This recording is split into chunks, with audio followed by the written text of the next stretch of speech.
el informe de la inflación, cada producto tiene un precio. Y este precio, si se fijan, cada producto tiene una variación.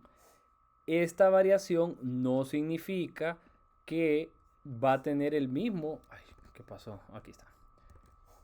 Espérenme, es que yo, según yo, les estaba presentando...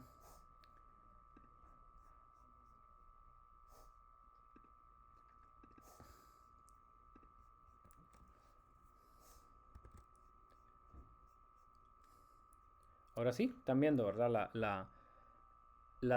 Bueno, el informe del Banco Central. Entonces, les decía, importante que ustedes sepan, el índice de precios no es lineal, es decir, no es que cada producto tiene el mismo peso en el índice. Por ejemplo, la cebolla no tiene el mismo peso que los cereales. El aceite vegetal no tiene el mismo peso que el filete de pescado. ¿Por qué? Porque en teoría cada producto tiene un cierto peso dependiendo del consumo de las personas. Porque puede hacer que la papa incrementa 100% su precio, pero no es que va a comer papas uno todos los días. Sin embargo, si el maíz, los frijoles, el pollo, los huevos incrementan su precio desmesuradamente, esos tienen un poquito más de peso. Por ejemplo, aquí en el lado derecho ustedes pueden ver que cuánto, cuántos puntos porcentuales representan estos productos sobre la inflación. Si se fijan, la papa, el pataste, el tomate, la cebolla, la lechuga, la manteca y hasta el pollo, solo estos productos solo representan el 0.07% porcentual de la diferencia en la inflación relacionada al año anterior. Luego tenemos la leche, la costilla, jugo de fruta. Hay una lista de todos los productos de alimentos que son los que entran acá. ¿Cómo se determinó esa lista? En teoría fueron expertos en base a una metodología internacional que estableció todos los productos que deberían de estar en la canasta básica. Hay algunos elementos que dicen, bueno, hay otros temas que son de canasta básica y tienen mayor impacto. Y hay otros temas de que, por ejemplo, uno dice, uy, qué cara está la carne, pero es mentira que la inflación está tan baja. Sí, porque puede ser que un producto está demasiado elevado, pero su contribución al índice de precio al consumidor es menor que otras cosas y hay productos que se mantienen un poco más estables. Por ejemplo, normalmente las verduras y las legumbres, su precio depende de la oferta que hay en el mercado. Si ya vienen y huelen que va a haber escasez de algún producto, ustedes saben que se incrementa exageradamente el precio. Entonces, ¿por qué? Porque esos precios se dan por especulación. Pero luego hay productos como el pollo, la leche, en general las carnes, que normalmente el precio no es que varía mucho. Si incrementa, incrementa, no incrementa tanto, incrementa poco, pero ese precio se va manteniendo constante. Normalmente es difícil que baje. ¿Por qué? Porque van otros elementos relacionados con la, la, eh, la demanda del producto y los costos de producción como tal. Luego tenemos lo que es el cuidado personal. Ahí va lo que es crema, pañales, jabón de baño, pasta de dientes, incluso las máquinas de afeitar. Transporte implica no solo, por ejemplo, los combustibles, sino en general todo lo que utilizamos para transporte. Fíjense aquí, por ejemplo, el tema de los precios, de cómo se ha mantenido el tema de los precios desde enero, febrero y marzo. ¿Se recuerdan que yo les decía que el precio, la inflación de enero a febrero incrementó bastante? Bueno, si fíjense acá cómo pasaron los precios de enero a febrero de los combustibles. Y esto tuvo un impacto directo ¿en qué? En los precios en general. Luego otros rubros, ya ahora se calcula la inflación por región, porque no es lo mismo que se tenga una inflación, por ejemplo, en Francisco Morazán, que lo que pueda tenerse en Comayagua, por ejemplo. ¿Qué sucede? Normalmente, ¿qué decimos? Ah, es que la vida en el campo es más barata. ¿Por qué? Porque existen ciertas condiciones y características que hacen que ciertos productos sean más baratos. Podría ser que otros productos sean más caros, pero en una economía de subsistencia como la que vivimos nosotros, normalmente el precio de los productos en el área rural es un poquito más bajo, ¿verdad? Recuerden que me pueden interrumpir en cualquier momento. La inflación interanual, y ya estamos hablando de la, la inflación subyacente, que es otro indicador que se utiliza para medir las fluctuaciones que se tienen. Por ejemplo, acá tenemos la total y la inflación subyacente de uno a otro mes y en porcentajes como tal, ¿verdad? Eh, si se fijan acá, la explicación habla de incluso de alimentos industrializados como el arroz, el bistec, la costilla de cerdo, carne de pollo, la leche. Todo eso tiene un impacto diferenciado. El tema de los subsidios, este tema del subsidio es relativamente mentiroso hablar de un tema de subsidio. Digo porque relativamente, no es que a la gente no se le da, sino que cuando uno habla de un subsidio es que el Estado paga ese subsidio para que la gente no pague energía. Pero en Honduras lo que se hace es que una buena parte de ese subsidio es trasladado a los consumidores, a los medianos y grandes consumidores. ¿Qué sucede? El problema es, ¿qué creen que pasa si, por ejemplo, yo soy un gran consumidor? Normalmente los grandes consumidores que son las industrias de alimentos, por ejemplo, tienen un costo más elevado en los combustibles, un costo más elevado en la energía como tal. ¿Qué creen que va a pasar con el precio de los productos? Va a incrementar. Entonces, por eso es que realmente no está mal un subsidio, siempre y cuando el Estado se haga frente a ese subsidio y que lo pueda pagar directamente, ¿verdad? ¿Qué pasaba en los gobiernos anteriores? Incluso, no sé si ahorita se sigue dando, que las mismas secretarías de Estado le debían a la ENE un montón de plata. Y la ENE y las secretarías tenían su propio presupuesto para el tema de combustibles y para el tema de energía eléctrica. Pero ese dinero se ocupaba en otras cosas y no se pagaba al tema de energía. Y habían secretarías que le debían un montón a la ENE y la ENE debiendo un montón, ¿verdad? Entonces son cosas que pasan en una economía y que uno tiene que estar presente como tal. Y bueno, y ahí ven ustedes toda la variación de los precios. Y básicamente, si ustedes quieren conocer la inflación de Honduras, váyanse al Banco Central, van a ver otros informes también, el Producto Interno Bruto. Y aquí al final, pues miren, les va dando los precios de todos los productos, el huevo, aceite vegetal, manteca, mantequilla.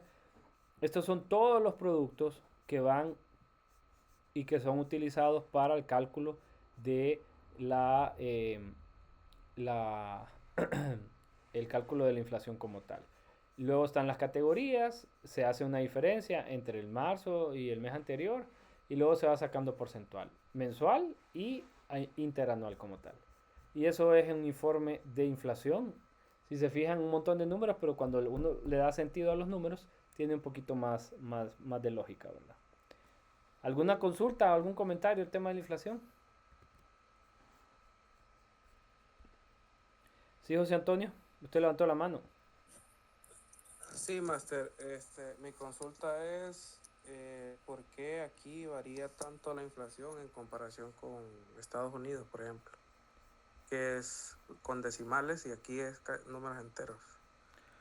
Porque, bueno, por un lado el tema de la dolarización, el tema del dólar hace que la inflación sea mucho menor, porque recuerden que, qué es la inflación? La diferencia de los precios. Pero cuando tenemos una moneda súper estable como el dólar, normalmente los precios varían pero muy poco. Y lo otro es que se tiene una buena demanda, pero también se tiene una buena oferta de productos. ¿Cuándo se rompió eso? Con COVID. Con COVID, ¿qué sucedió?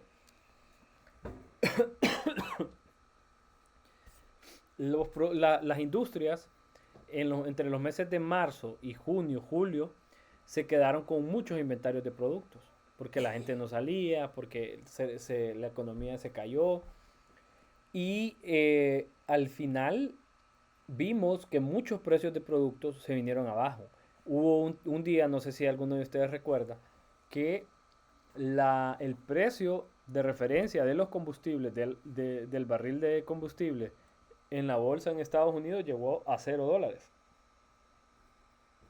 Por- Ujú. porque tenían demasiados inventarios y para ello, o sea, nadie quería comprar combustible en ese entonces y había demasiado inventario y entonces llegó a $0. Mismo sucedió con otros productos. Yo recuerdo que para el 2020, en mi caso, por ejemplo, yo cambié de carro, casualmente para pandemia, y fue mucho más barato de lo que me pudo haber costado en el 2021. Y así pasó con un montón de cosas. Por ejemplo, los que compraban y han comprado, no sé si a ustedes les gusta comprar cosas en internet de Estados Unidos, los precios se vinieron exageradamente abajo. Eso pasó en esos meses. ¿Qué pasó después? La economía se fue reactivando, pero estas industrias fueron un poco más, digamos, precavidas, producían menos y por otro lado habían menos insumos porque todas las cadenas en el mundo pues se detuvieron. Y entonces un chip para un celular tenía que competir para el celular o para un carro o para un vehículo. Apple perdió, o sea, su costo de oportunidad en el 2021 por falta de, o el 2020, perdón, por falta de teléfonos, porque la gente quería teléfonos, fue un montón de,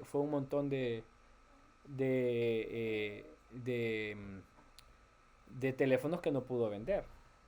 ¿Qué sucedió después? Luego en el 2021, 2022, la demanda se empezó a activar más, la gente quería comprar, la gente quería salir.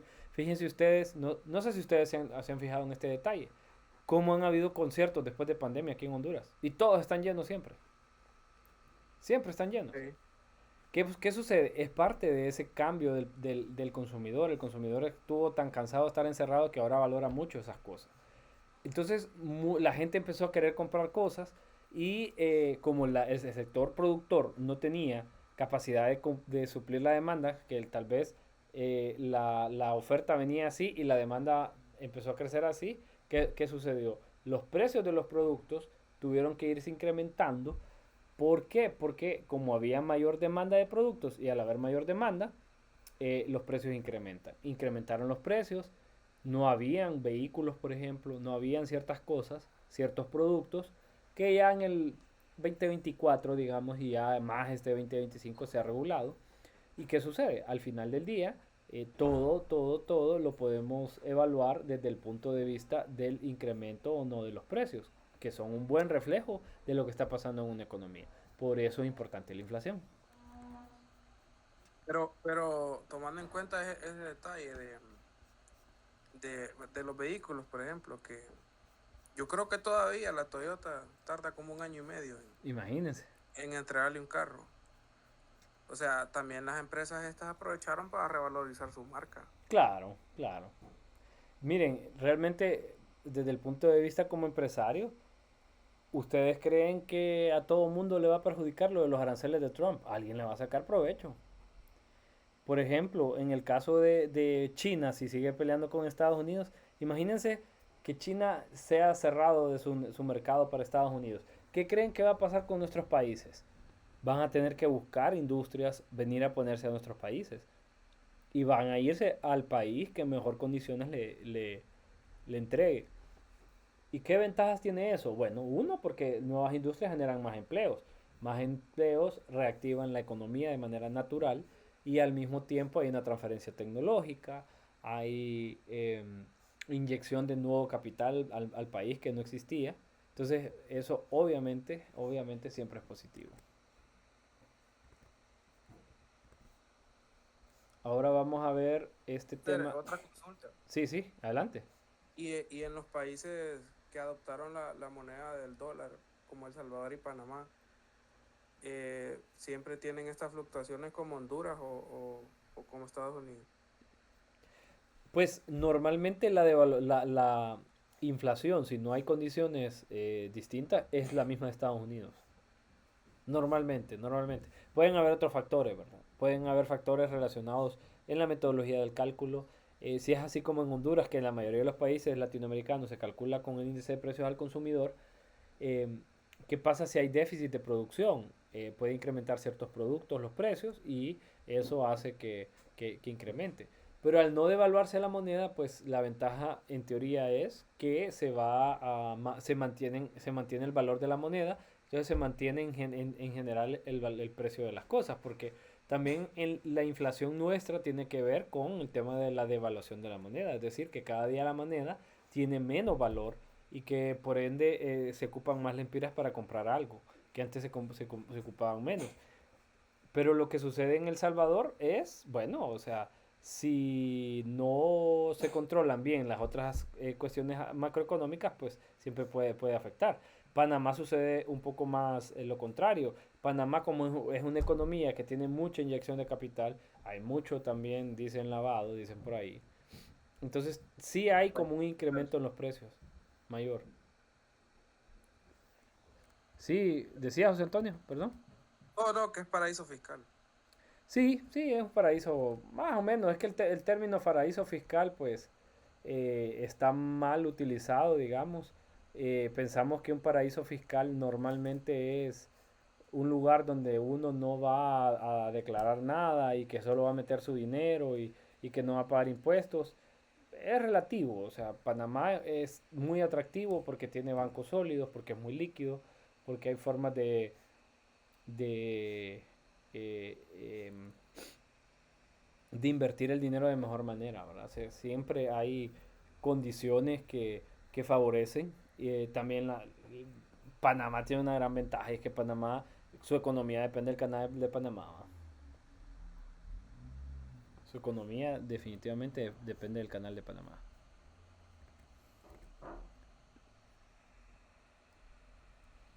Vamos a ver,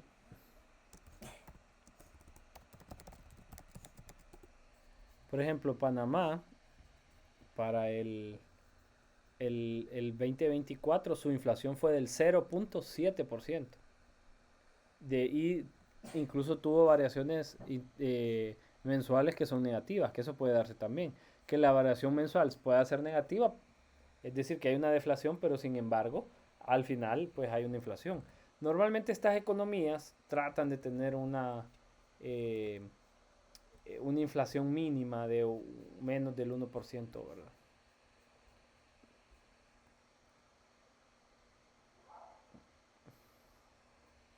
Entonces, vamos a ver, espérame, que no me carga la presentación. No es, no es malo del todo dolarizar entonces. Como les decía, depende de varios factores, porque por ejemplo, si nosotros en Honduras eh, exportamos, pero importamos muchos insumos agrícolas, la dolarización hace que no seamos competitivos en cuanto al, al costo, digamos, de la divisa como tal, pero tiene otros factores como el tema de estabilidad y todo lo demás. Sin embargo, por ejemplo, la devaluación que hemos tenido en los últimos años en Honduras ha sido mínima, ha sido controlada, ha sido saludable, cuando es menos del 5%, igual que la inflación, son rangos bastante aceptables. Entonces, por ahí habría que ver muchos factores, ¿verdad? El tema de la dolarización es complicado. Recuerden también que hay elementos que son políticos, ¿verdad? Entonces, eso pues también siempre nos viene a impactar como tal. Tenemos el crecimiento económico y la política pública. Cómo el gobierno, cómo el Estado puede incrementar la productividad de un país a través de diferentes factores. Por ejemplo, la inversión en salud y nutrición, en educación, fomentar el libre comercio, el ahorro y la inversión, la seguridad jurídica, es decir, los derechos de propiedad y estabilidad política, crecimiento de la población. Esto lo mirábamos el martes, pero quería como recalcarlo hoy porque luego de ver como los informes como tal, esto nos ayuda a comprender cómo estas cosas pueden afectar y cómo pueden impactar. Lo del PIB nacional, eh, ya lo platicamos, que básicamente en nuestro país pues depende mucho de la intermediación financiera, el alto endeudamiento de las personas ah, es negativo porque hay un costo de vida, digamos, en ese tema, porque al estar más endeudado yo, más costo financiero tengo. Y normalmente mi salario, si yo gano el salario mínimo, entonces está como comprometido como tal. Entonces eso lo podemos ver, ¿verdad? Luego tenemos comercio, comunicaciones. Si se fijan, en estos sectores no está agricultura, porque agricultura tiene un crecimiento negativo. Ha sido de las actividades que ha tenido crecimiento negativo año con año y es bien complicado porque al final es el mayor generador de empleo, pero eh, lastimosamente no podemos arrancar en el tema agrícola, ¿verdad? Todos los indicadores del programa monetario, Tenemos lo que es la inflación, que en el 2023 fue del 5.19, 2024 fue 3.8 y se espera que el rango permitido sea de un 4% más menos uno. Es decir, que puede ser 4% o 5% o menos del 4%. El Producto Interno Bruto creció un 3.6%, y se espera que ande ahí también en un margen entre 3.5 y 4.5% para el 2024 y 2025.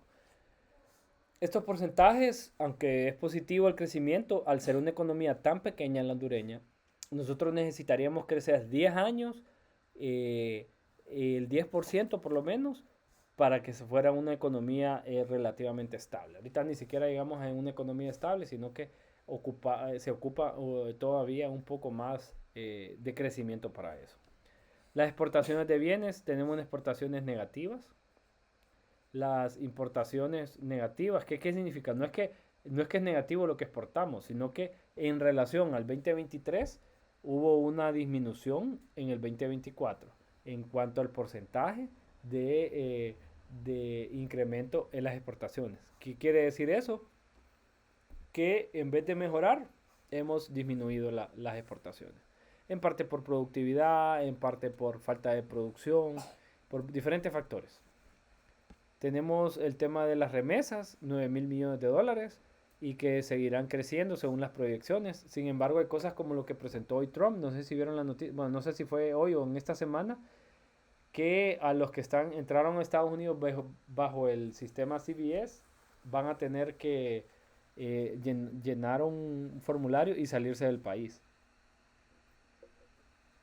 ¿Qué creen que pasaría si se vinieran ese montón de migrantes, ese montón de personas de las cuales depende la economía? ¿Qué creen que pasaría en el país?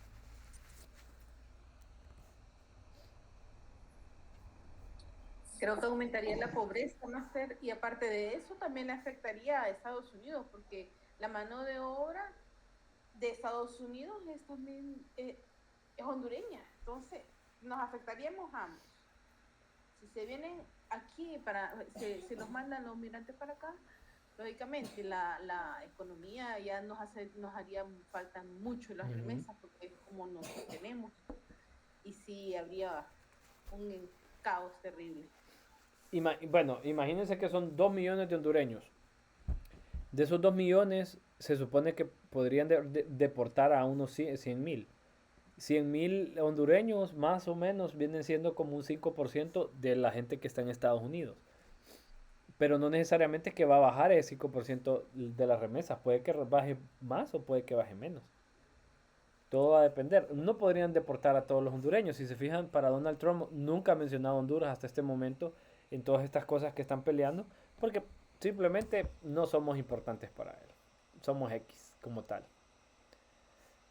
Entonces, por ello es importante pues conocer todos estos indicadores y así ir dándose cuenta cómo está evolucionando la economía para que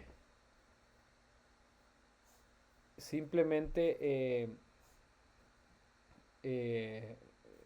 conozcamos y veamos que estos indicadores son importantes ustedes para que ustedes puedan ver y decir, por ejemplo, la cobertura de reservas internacionales. Esto va muy de la mano con las exportaciones y las remesas familiares. ¿Por qué?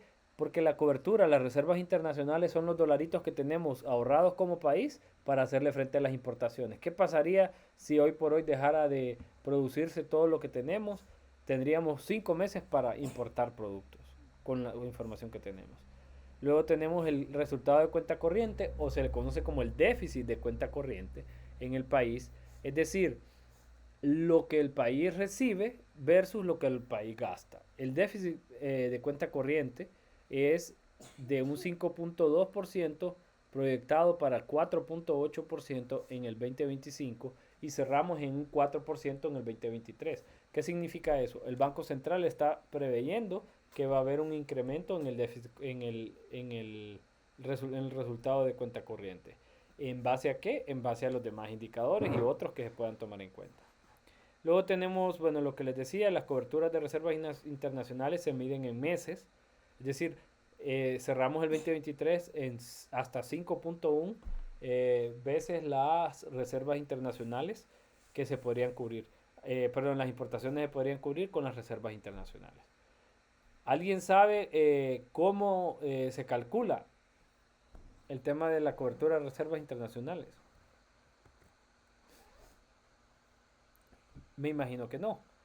Ni Básicamente idea. es dividir las reservas de dinero que tenemos en dólares entre las importaciones, el total de importaciones entre las reservas. Y eso nos da la cantidad de meses que podríamos cubrir la demanda de productos y servicios, más que todo de productos, y sin tener capacidad para generar más dinero.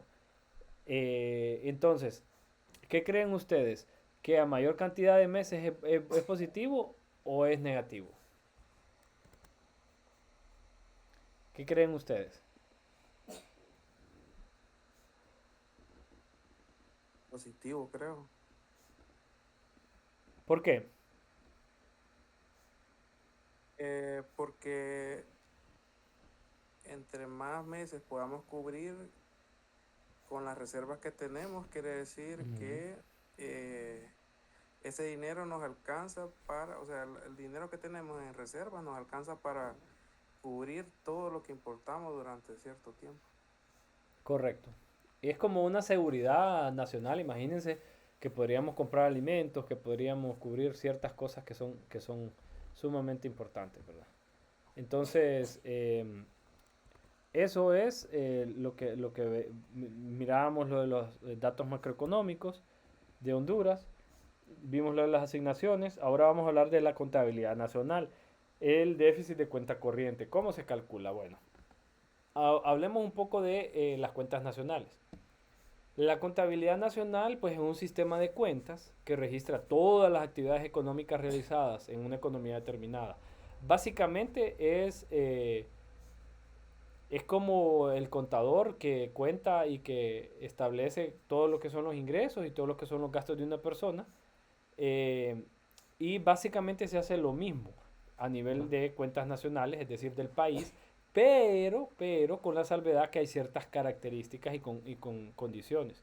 Las cuentas nacionales pues incluyen lo que es el PIB y las estadísticas relacionadas. Todo lo que es estadística relacionada con la parte económica del país se ve a través de la contabilidad nacional.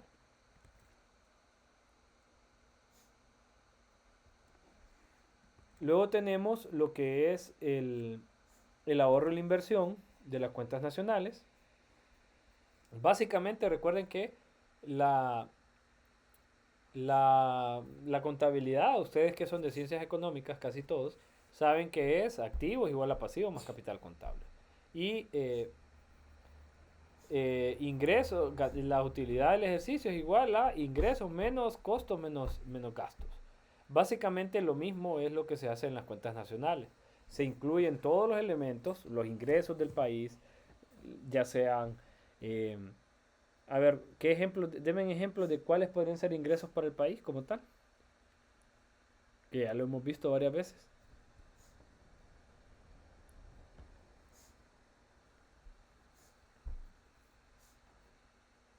Ingresos pueden ser las Las exportaciones. exportaciones, las remesas principalmente,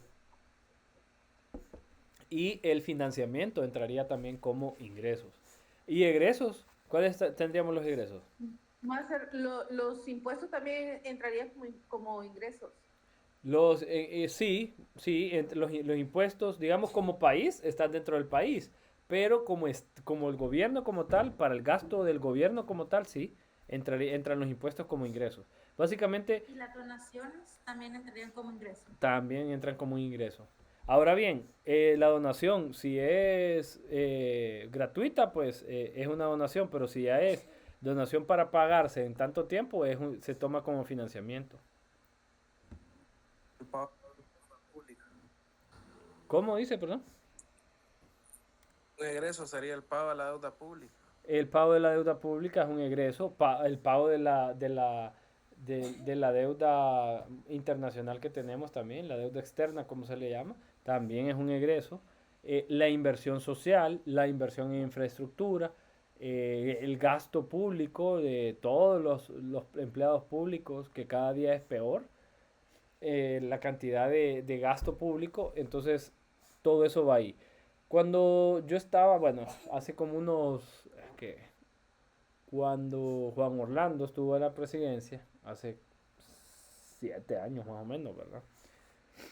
Ellos incrementaron el presupuesto, es decir, lo duplicaron y creo que hasta cuadriplicaron el presupuesto en los últimos 20 años. O sea, ha sido 4 veces más alto el presupuesto nacional de la República.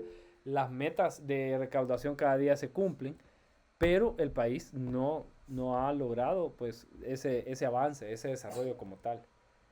Sí, Linda.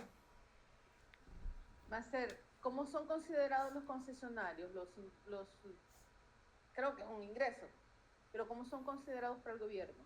¿Cómo los concesionarios? ¿Qué tipo de concesionarios? Le voy a decir como COVID, los de OPC. Es que esas se consideran como, sí, como concesiones o como alianzas público-privadas. Sin embargo, ellos ejecutan, por así decirlo, entre comillas, inversión. ¿Por qué? Porque el dinero que reciben, entre comillas, es para invertirlo. COVID, por ejemplo, el dinero que recibe es para invertirlo en el mantenimiento. Entonces se considera como inversión social. La empresa nacional portuaria lo mismo, el tema de los aeropuertos igual, aunque obviamente solo un porcentaje es inversión y otro porcentaje es ganancia. Entonces ahí es como se controla, pero normalmente se incluye una parte para inversión, que la parte de inversión, quien maneja la inversión nacional del país, el monto es la Secretaría de Finanzas, no la ejecución del mismo, sino cuánto es inversión, lo que es social, inversión en infraestructura, otro tipo de inversiones, quien lo hace es la Secretaría de Finanzas. Entonces, luego tenemos la parte de los ingresos. Obviamente el tema del ahorro nacional es básicamente que el ahorro va a ser igual a los ingresos menos los gastos, menos el diferencial entre importaciones y exportaciones. Entonces, en teoría, cuando yo tengo un excedente, digamos el Estado tiene un excedente, ese dinero es la inversión del país. ¿Por qué? Porque normalmente se ejecuta todo el presupuesto. Lo que no es el gasto, entonces, ¿qué es?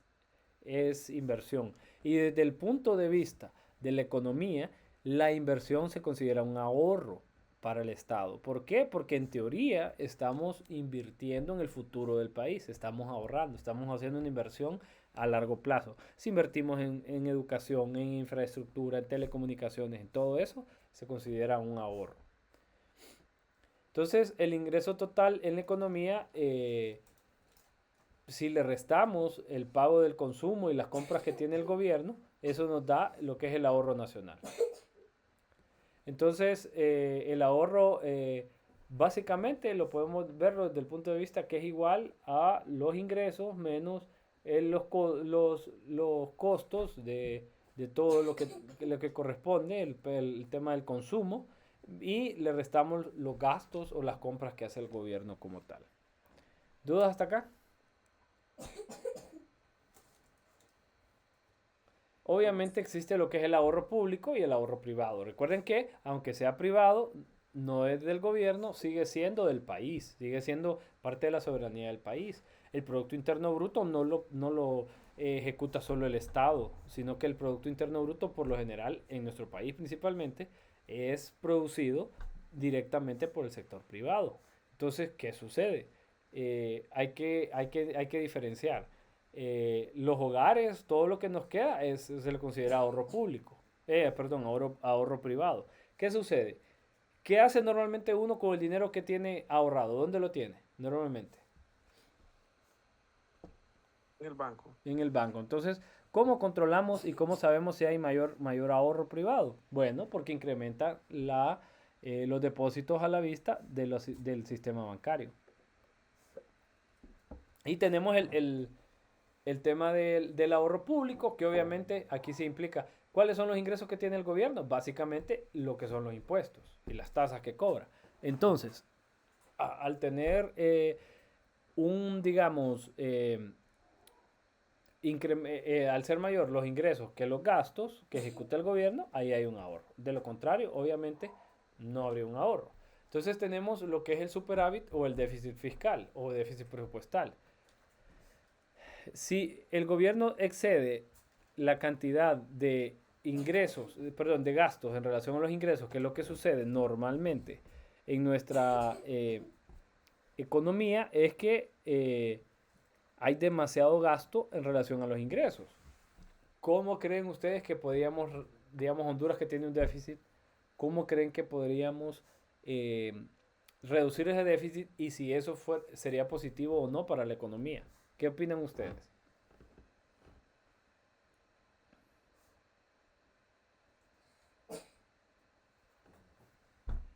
Hoy andan bien calladitos. Em, ¿Cómo podría ¿Cómo podría, nosotros tenemos un déficit? reducir el déficit? Ajá, ¿cómo podríamos reducirlo? Bueno, hay dos caminos. Eh, Uno es aumentando los impuestos Ajá, y la otra, aunque parezca propaganda del Estado, ajá. es que los grandes paguen lo que tienen que pagar. Pero eso sería lo mismo, o sea, Sí, incrementar sí, los... al final es el mismo, es lo mismo. Ajá, pero ¿cuál sería la otra forma? Eh, no, ahora esa se me ocurre más. Ajá. ¿Y qué pasa si usted, José Antonio, tiene un ingreso, digamos, de 50.000 lempiras y tiene gastos de 45.000 lempiras, pero porque usted tenía dos trabajos, pero pierde uno de sus trabajos y ahora solo gana 35.000 lempiras? ¿Qué va a hacer usted con la diferencia? ¿O qué puede hacer usted con la diferencia? Una, buscar otro trabajo y generar más ingresos, pero si no lo encuentra, ¿cuál debería ser la otra solución? Disminuir sus gastos, Eh, ¿no? Disminuir sus Disminuir gastos. los gastos Correcto. o endeudarse más y Es invertir en correcto, otra cosa. pero si se endeuda más a largo plazo va a tener menos ingresos. Entonces, ¿qué sucede? Normalmente a los estados le dicen, bueno, mire, señora presidenta, señor presidente, viene el Fondo Monetario, le dice, nosotros le vamos a prestar, vamos a llegar a un acuerdo, pero usted tiene que reducir su déficit de un 5% a un 3%. Entonces, ese 2% es un montón de plata. ¿Cómo lo puede reducir? Normalmente, ok, un país civilizado es reducir los gastos, quitarnos el avión privado, reducir los salarios de ministros y otras cosas, reducir el aparato estatal, es decir, con tener menos gente contratada, pero esa no es una medida populista, no es una medida que vaya a gustarle a la gente en general, independientemente del partido al que pertenezca. Entonces, ¿qué sucede? Los estados, normalmente los gobiernos, no buscan reducir el presupuesto. Lo que hacen es incrementar los gastos. Perdón, incrementar los ingresos. ¿Cómo incrementan los ingresos? Bueno, a través de el tema de más impuestos, el tema, como decía José Antonio, hacer la propaganda de que los ricos paguen más impuestos porque no pagan impuestos. Pero en realidad en el mundo, o sea, al final, ¿qué les digo? No funciona así. Los impuestos regresivos son los que más generan porque es más fácil. ¿Cuáles son aquellos? Son, por ejemplo, el impuesto sobre ventas principalmente. Es más fácil para el Estado eh, recaudar impuestos desde el punto de vista del impuesto sobre venta. ¿Y quién paga el impuesto sobre venta? Lo pagamos nosotros, todos los consumidores, el consumidor final. ¿Qué pasa, por ejemplo, con el impuesto sobre la renta? Normalmente hay que hacer una declaración, esa declaración tiene ciertas características. Yo puedo quitarme ciertos ingresos o puedo bajar los ingresos a través de el gasto, mientras que el impuesto se paga porque se paga y ya estuvo. Las empresas solo pagan el diferencial entre lo que pagan y lo que cobran, pero normalmente el que sale beneficiado es el Estado. Entonces, la vía de los impuestos se puede hacer desde dos formas. Uno, incrementar tres formas. Tres formas. Uno, crear un nuevo impuesto. Llamémosle el impuesto a los ricos, llamémosle el impuesto al agua, llamémosle el impuesto al aire, como quieran llamarle. Llamémosle tasa de seguridad. ¿Cuál, perdón, José Antonio? El tazón de seguridad que... Ah, la tasa de seguridad, correcto. La tasa de seguridad es otro impuesto. La aportación solidaria, que es algo que se paga después de 3 millones de ingresos, se llamaba aportación solidaria temporal, que lo van a estar quitando, ya no es temporal, ya se quedó. Y luego tenemos la segunda forma es incrementar un impuesto que ya existe. Por ejemplo, pasar del 15 al 18% el impuesto sobre ventas, que es lo más sencillo. Pero tampoco es una medida que sea muy populista. ¿Por qué? Porque normalmente, por ejemplo, eh, al final, pues, a quien afecta es a la mayoría de las personas. Y el tercer, Máster, perdón, pero el tema también de los bienes inmuebles que la gente no paga. sí, solo que recuerden que bienes inmuebles se paga a las municipalidades. Sí, en los gobiernos locales, pero igual, podría utilizarse en inversión local. Lo que pasa es que los gobiernos locales son otro mundo porque ellos son su propio mundo, son su propio reinado o sea, pueden generar cualquier tipo de impuestos y existen impuestos. Es más, crean un impuesto para cada tipo de industria que tengan. Si tienen camarón, pues ponen el impuesto del camarón. La tasa del camarón. Si es café, el café y así lo llevan. Entonces, ¿qué sucede? Y el tercer elemento es grabar con impuestos cosas que normalmente no están grabadas. Por ejemplo, ustedes saben que la canasta básica no paga impuestos sobre ventas. ¿Qué pasaría si graban la canasta básica? En general sería más positivo porque daría posibilidad a los productores de recuperar el impuesto que cobran, que pagan, perdón. Pero no sería una medida favorable porque incrementaría los precios de la canasta básica. ¿Y qué va a incrementar? Si incrementan los precios, ¿qué incrementa?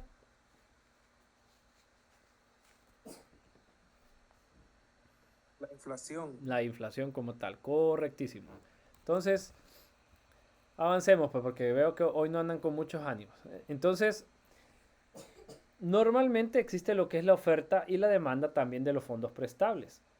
La tasa de interés de la economía sirve como una medida para controlar la economía y al mismo tiempo sirve para ser un medidor o un termómetro de lo que es la economía.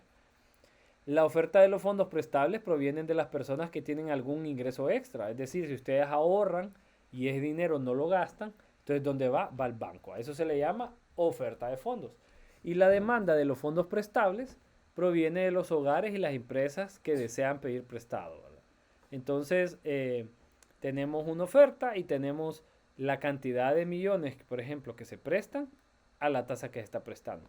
¿Qué nos dice la lógica? La lógica nos dice que si la tasa de interés incrementa, normalmente los préstamos van a disminuir porque va a ser demasiado caro para la gente sacar un préstamo y solo van a sacar aquellos que tienen una mayor necesidad. A diferencia de Honduras, que aquí la gente sí se endeuda, la tarjeta de crédito, la tasa de interés es del 60% y la gente se sigue endeudando. Pero en teoría, a nivel de economía, a mayor tasa, menor cantidad de préstamos. Entonces, ¿qué hacen las políticas públicas? Y las políticas gubernamentales tratan de incentivar. Entonces, por ejemplo, si el Estado hace un incentivo, dando un subsidio, motivando para que la gente compre casas, etcétera, etcétera, disminuye la tasa de interés promedio. Y esta disminución de la tasa de interés hace que la gente tenga acceso a más dinero porque va a ser menos costoso.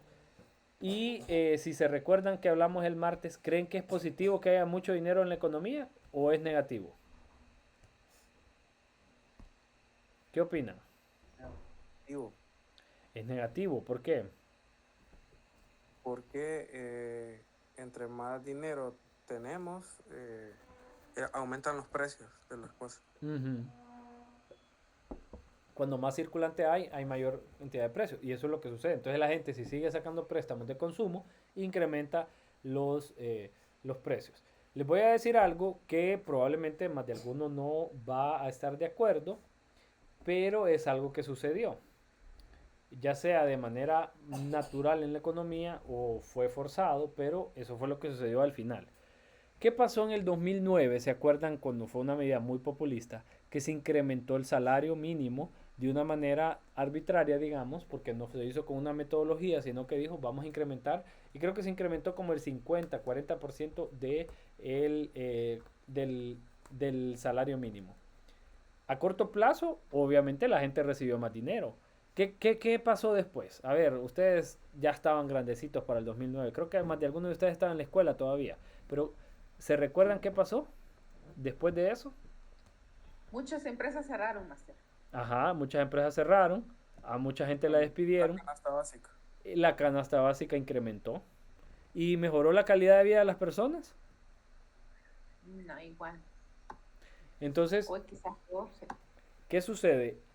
Mayor cantidad de dinero no significa mejor calidad de vida. Y eso es algo que ustedes tienen que saber. No necesariamente porque hay un incremento al salario mínimo es que la gente va a vivir mejor. Lo que debería de haber es mayor cantidad de ingresos por familia promedio para mejorar su calidad de vida. Eso es otra cosa. Pero ¿qué pasa si, por ejemplo, en su familia están ustedes, sus parejas, y solo uno de ustedes trabaja porque no hay empleo? Aunque gane un montón, no va a ser lo mismo como que ganen bien, tengan dos salarios bien y que los dos estén trabajando. ¿Qué es lo que se debería de buscar entonces en la economía? Y eso es lo que yo creo. Incentivar para que se generen más fuentes de empleo y que estas fuentes de empleo hagan que la gente haya más gente trabajando por hogar promedio y entonces se incrementan los ingresos promedio de las personas o la gente tendría acceso a mayor oportunidades de empleo. Entonces, esa generación de empleo también tiene que ver con los elementos como las tasas de interés, porque si prestamos a una tasa de interés más baja y, por ejemplo, esa tasa de interés se va enfocando al sector productivo, evidentemente eso nos ayuda muchísimo, ¿verdad? Tenemos por el otro lado lo que son las incentivos para la inversión como tal. Allá vimos las tasas de interés. Aquí, por ejemplo, tratando de ver, por ejemplo, el tema de Banprovi. Al tratar de incrementar, por ejemplo, las, eh, las tasas perdón, al tratar de disminuir las tasas para los préstamos de vivienda, de esa manera se incentiva que se invierta más de parte de la gente a través de los financiamientos. Pero también ocupamos mayor oferta de dinero para que la gente, digamos, tenga acceso a mayor cantidad de préstamos. ¿Qué pasa? Aquí hay Banprovi, por ejemplo, quien lo presta, de donde sale el dinero es del Estado. Pero si la banca privada necesita más fuentes de dinero, las cooperativas, estas financieras, ¿qué se hace? Se incentiva la inversión para incrementar la demanda de fondos prestables, no la demanda de préstamos, sino de cuánto dinero hay invertido o ahorrado para que se invierta más. ¿Cómo lo hacemos? Bueno, incrementamos la tasa de interés. Es decir, que se le pague más dinero por el dinero que usted tenga en el banco. Entonces, al hacer eso, ¿qué hace? Se desplaza la oferta hacia arriba, incrementar la tasa, incrementa la cantidad de dinero que tenemos en el mercado. Sin embargo, obviamente tiene que buscarse la manera que haya un equilibrio entre la oferta y la demanda, porque si no, estamos distorsionando el mercado. Sí, adelante, José Antonio. Va a tener una consulta, algo personal. ¿Sabe Ajá. qué cooperativas manejan fondos Banprovi aquí en el país? Eh, eh, Creo que Sagrada Familia, creo que la Elga. Ahorita no sé cuántos tienen fondos Banprovi.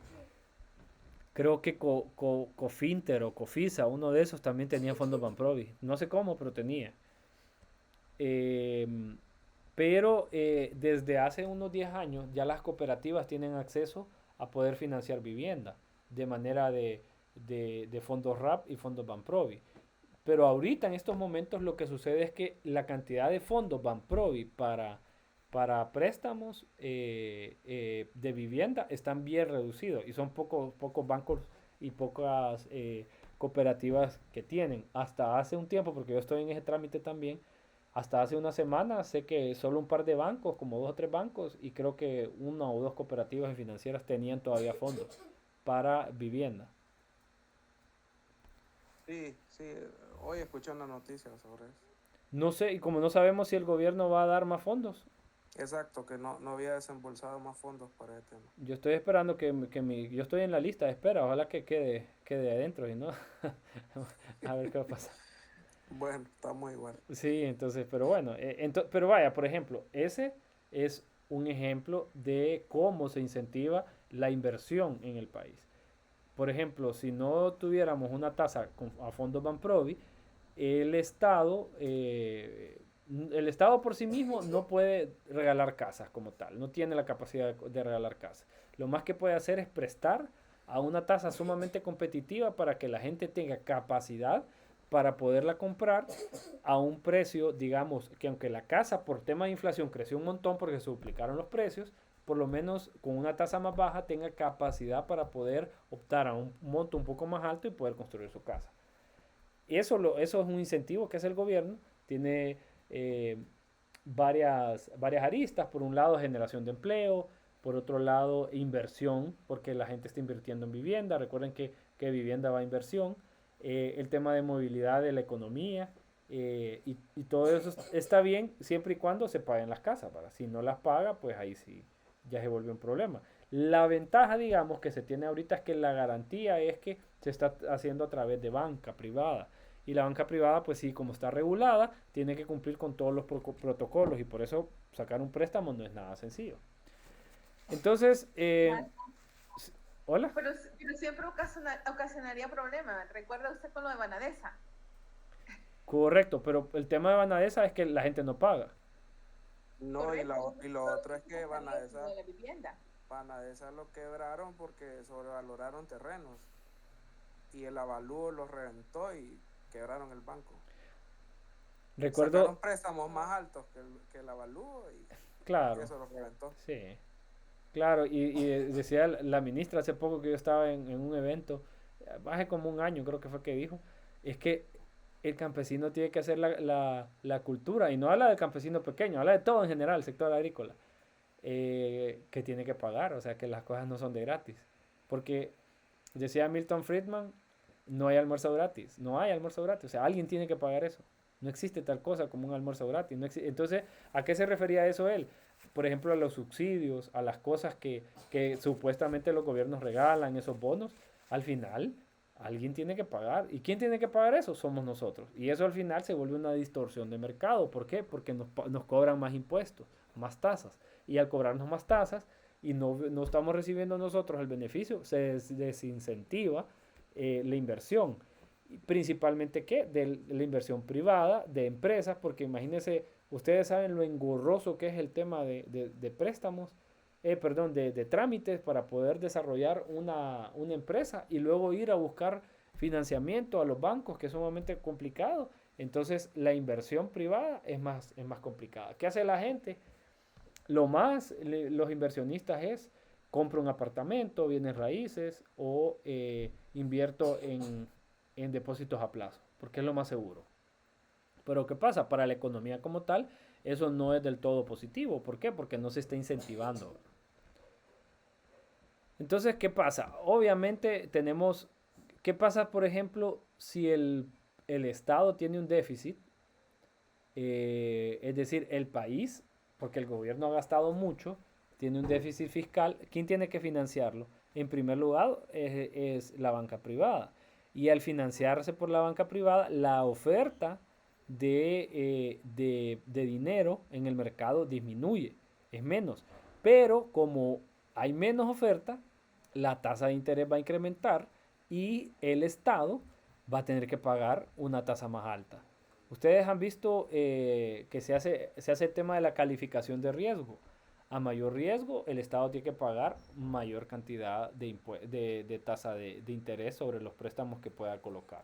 Eso tiene mucho que ver con todo el panorama macroeconómico del país, por eso es importante. Porque ¿qué sucede? Si el país recibe tasas más altas, ¿quién pierde? Perdemos todos. ¿Ok? Perdemos todos. Entonces, bueno, hasta aquí este era este tema. Les quería explicar un tema más que es relacionado con la parte de el informe de salarial del país para que vean cómo es. Solo, espérenme que me queda pegada la computadora.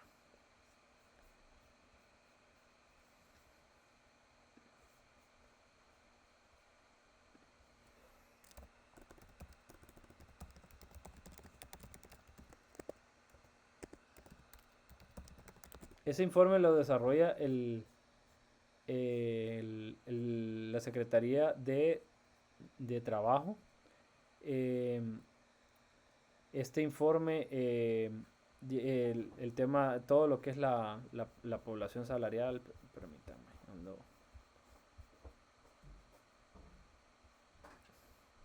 ese lo tiene que elaborar en todos los años la Secretaría de Trabajo. Pero vamos a ver si encuentro el del 2024.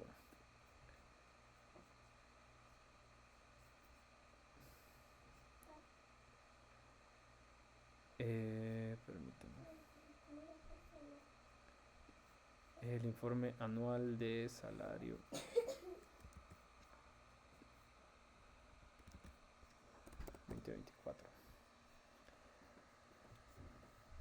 Permítame.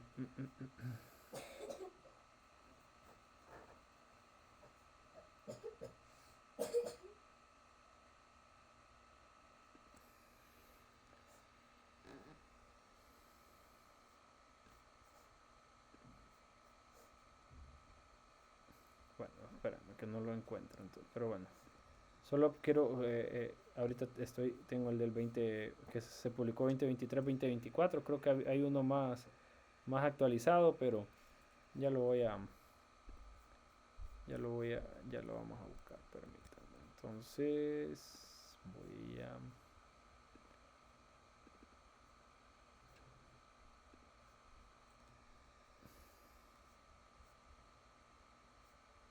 entonces, ya lo están viendo, ¿verdad?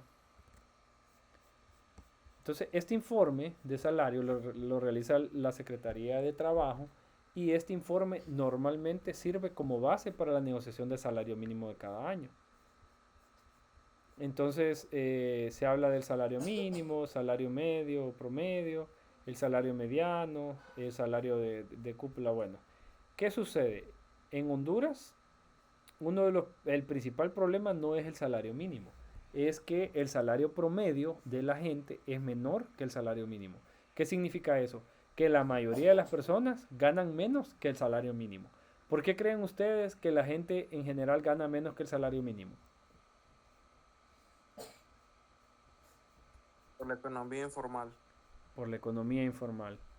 Tenemos una economía más del 75% de nuestra economía es informal, es decir, la gente vive de subsistencia, microempresas, vende chicles, vende baleadas, vende ropa usada, trabaja con un tío, trabaja en algún lugar, algún restaurante, pero solo gana cierta cantidad de dinero. Entonces, ese es el gran problema que se tiene. Entonces, ¿qué sucede? Tenemos la gente, por ejemplo, acá de fuentes de ingreso en los hogares del 2023. El 40% nada más, el 40% tiene salario propio.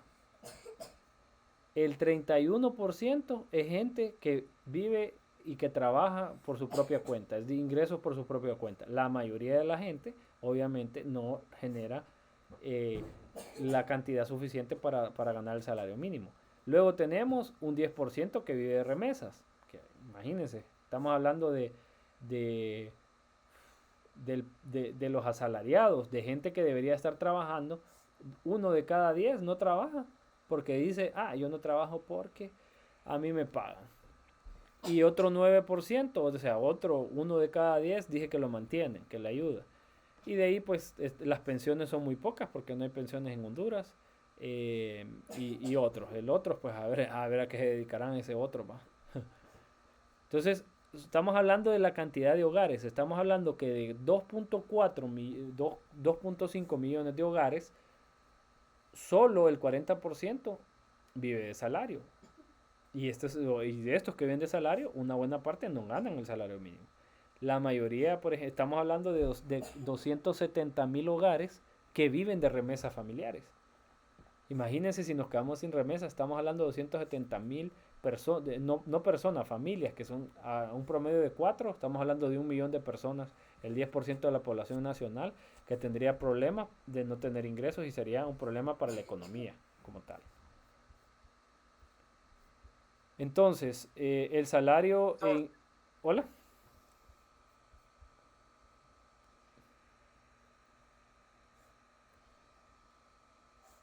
Por ejemplo, esta es muy importante. Por ejemplo, miren cómo se ha ido el desempeño.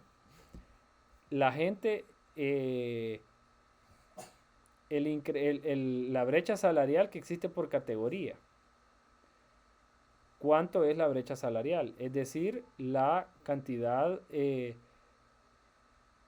salario promedio del sector público está por encima un 33% del salario mínimo. Este es promedio.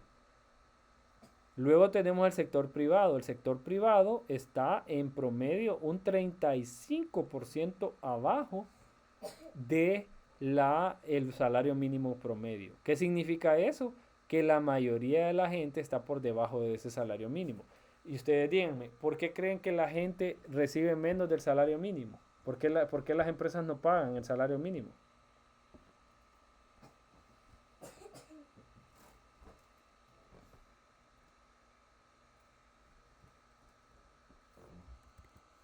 A ver, ¿qué opinan? Yo creo que es más porque no tienen la capacidad de hacerlo. Correcto, porque la mayoría de este sector privado formal es micro y pequeña empresa, micro hasta mediana empresa, la mayoría.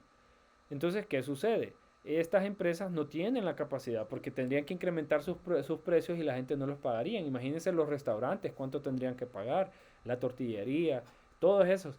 Las empresas grandes por lo general están por encima del salario mínimo, las empresas grandes porque ellos contratan gente con mejores salarios. Lo que pasa en el Estado. Normalmente el Estado la mayoría gana menos, no gana el salario mínimo, gana mucho más arriba. Por eso está un 33% arriba. Por eso la gente en su mayoría quiere trabajar en el Estado por esa vía.